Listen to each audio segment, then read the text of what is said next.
কিয়ামতের ওই কঠিন ময়দানে 7 শ্রেণীর ব্যক্তিকে রব্বুল আলামিন তার আরশের নিচে ছায়া দিবেন।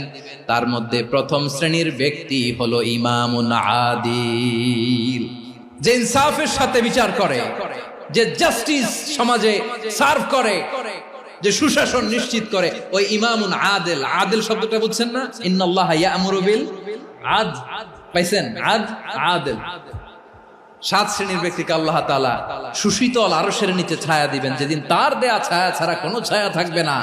এর প্রথম হচ্ছে ইমামুন আদিল, ন্যায়পরায়ণ শাসক। চিল্লায় বলেন সুবহানাল্লাহ।